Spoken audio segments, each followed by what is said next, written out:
actually, I don't know if any of you walk around, like day to day, moment to moment, worried about what time is. Is that really just me? Yeah, okay, right, well, Gabriel nodded, so maybe. So this is the really interesting bit as far as I'm concerned, because like you said, we experience time in these two completely contradictory ways. We think that we have this idea that it's a stream, or at least through history, people have kind of imagined it as a sort of stream of things happening. But actually, all we ever experience is the moment as it's happening, and yet we never actually experience it as a moment. We experience it as a kind of continuous moment. So what we have is the feeling that we are conscious and exist in a moment, and we think that we have memories of the past, and we expect the future. So one of the other things that's a problem about memory is that, have you ever noticed that we only remember forwards? Why do we not remember things looking back? I mean, why do we not remember the way things, running back from the present moment? Why do I not remember walking back to my seat, feeling a bit nervous, drinking too much, going back downstairs, talking to some of you, and then wandering out into the street? Why is it that I remember that in the order that we believe it actually happened? And neuroscientists actually think that this might be to do with a sort of survival mechanism, because it's more useful for us to remember events in the order that they happen, so that we understand cause and effect, because it actually helps us with future planning. Because then when we remember things, we can understand the sequence, and we can then look forward to the future and kind of understand what might happen if we do certain things, and maybe not get eaten by a Tyrannosaurus Rex. That's not what would happen. It would be a woolly mammoth. Sorry, never mind. So actually, the way we remember is in narrative, and we can't get away from that. Everything about the way our brains work, neuroscientists now think, is to do with stories and narrative. Now, I have to admit, I think Chai said that I was a writer when I came on. I am aware that people tend to think that their own discipline holds the absolute key to human nature, and that everyone else is wrong. Sociologists think it, physicists think it, philosophers definitely think it, and we all like to get together and laugh about the fact that economists think it, right? But in this case, I actually am right, so just run with it, yeah? So I'm suggesting that what stories are what human beings run on, but I do have one problem, which is that I've heard lots of writers and novelists and story writers and things say over the years, that this is that narrative, the power of story, and the importance of stories to all our lives, and how wonderful is story, and myth and fairy tale, and so what I'm about to say might come as a bit of a shock. But stories are dangerous, and we are enthralled to them. Okay? Enthralled.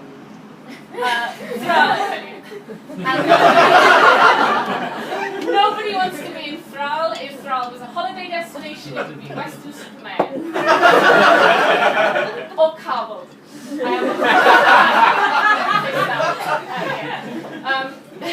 So basically, stories are like a drug to human beings, and on top of that, we live in a completely story-saturated culture.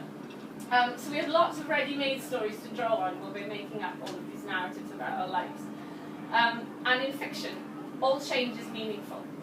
But in reality, actually, most change and most events are completely unmeaningful, and all of the meaning that we put on them, or that we draw from them, is imposed by us, basically.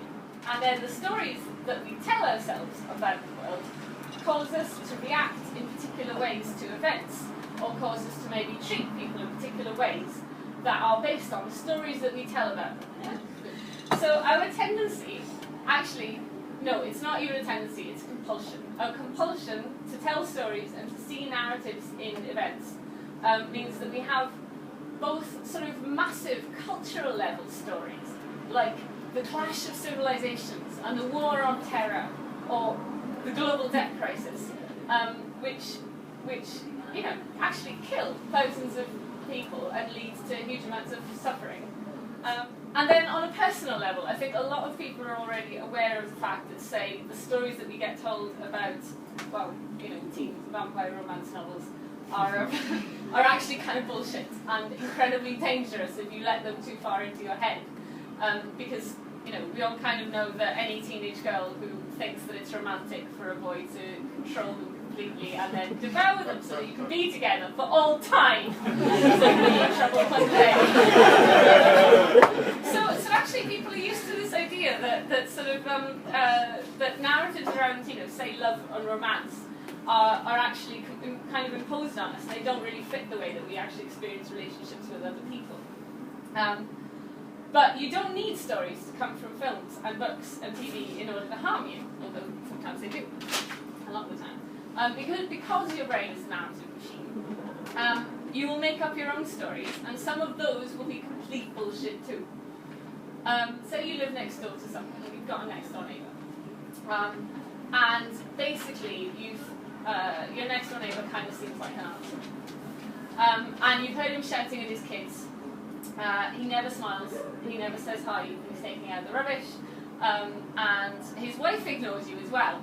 So you kind of feel a bit sorry for her for having married such a twat, but actually, like after a while, you kind of think, well, they probably deserve each other.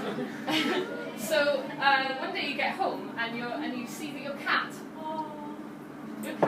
is like cowering under the stairs at the front by your house, right?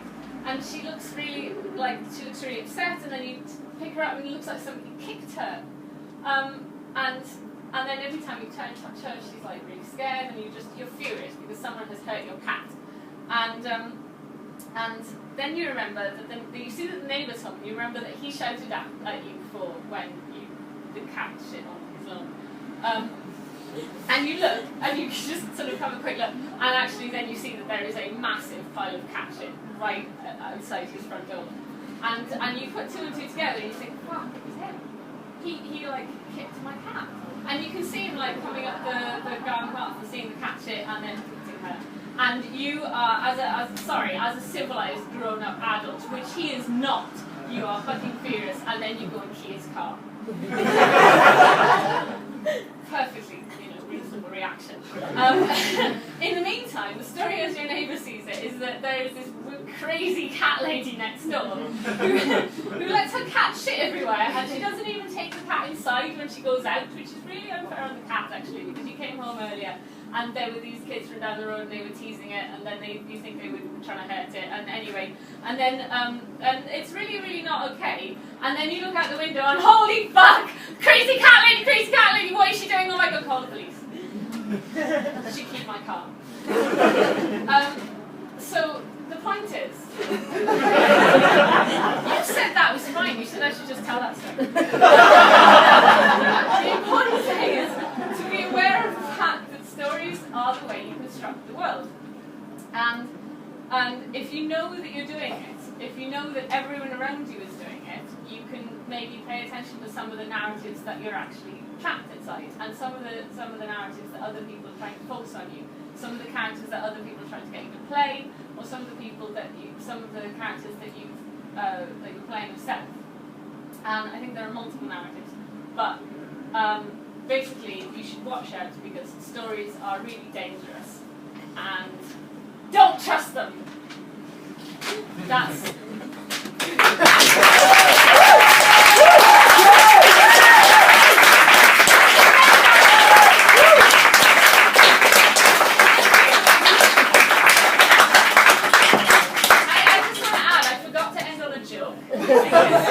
Because I'm not a real stand-up comedian yet, but it's It's going well. Apparently, you have to still prove yourself as a philosopher. Yes, ma'am. I was just wondering how much control you think we can possibly have over someone else's narrative that includes us. Yeah, no, that's really, really interesting. I do narrative mediation with people who don't like each other, and sometimes if somebody comes into it from outside, it's easier to kind of point up different stories, because actually there's never just one story. People are never telling one narrative, and it's not as simplistic as I made it sound maybe. But there are always things that don't actually quite fit in with the story that's been told, and if you pick out some of the things that don't fit with the story, then you might be able to change it. Hugh. So you start by connecting memory and narrative. You're saying memories inherently narrative. I think I have a few non-narrative memories. Yeah, no, actually, they're I skipped a bit. They're sort of been wrapping around my head for years. Like, they're events or images I can't fit in anywhere. Yeah. But I'm convinced I experienced them in some way at some point. I'm wondering if other people in this room have the same kind of thing. How that fits into your... Well, actually, yes. Well, there are all different kinds of memories that psychologists and neuroscientists identify as different types. Semantic memory is that, say, you know that Paris is the capital of France and that your name is Hugh. And then sort of autobiographical memory is a kind of semantic memory. So I don't think that all memory is necessarily storytelling. I do think that most of our memory, it's not that our memories naturally, that they naturally form into stories. Of course, there's sort of disconnected sensations and things. I think it's just unbelievable that we actually impose a lot of order on the memories that we do have. So there are some that we don't connect with anything else. Isn't it just weird that we actually string most of it together into coherent storylines? It's really odd. Adam. What about when we play editors of our own narratives? So, when I was a small kid, my brother chained me with a bicycle chain around my neck to a metal bar.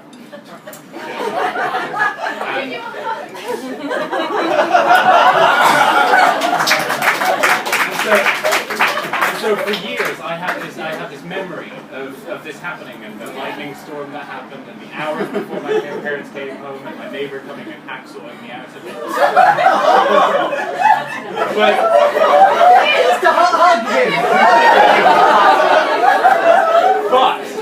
But I had these dual memories because I was remembering this. Did it actually not really happen? I was remembering the story of this happening and the story in the family that had been built up around this event. At the same time as I had the true memory, which I revealed to him on his 21st birthday, which was I had told him to do it. Sorry,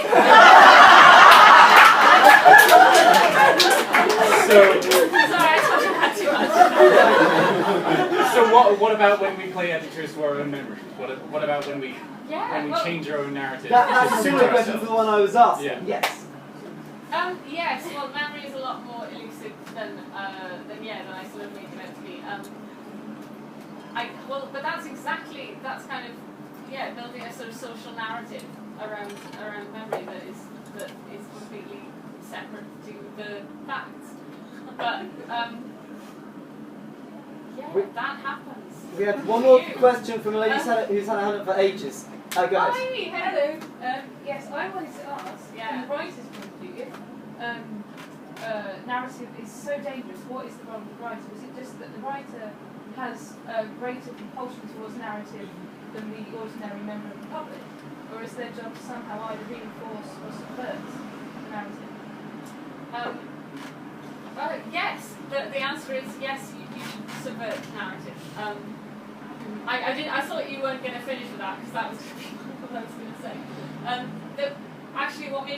One of the things that prompted me to say some of this stuff was some writer's blog I was reading, and he was all like, "Oh, stories are wonderful, blah blah blah. It's so important for writers, and we create all these stories and give them to people." And like, well, actually, first of all, you should try and subvert as many stories as possible, because who was it saying that we needed alternatives? Yeah, we need as many possible endings as possible, as many different kinds of stories as possible, but also we need narratives that don't actually make any sense, because we need things that are more like the real world.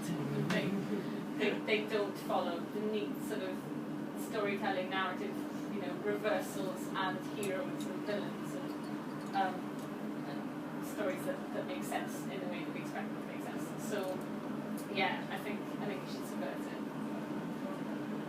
Okay. Like if the world didn't end. In order to make this night carry on making sense, I'm going to call for an applause for Nan Craig.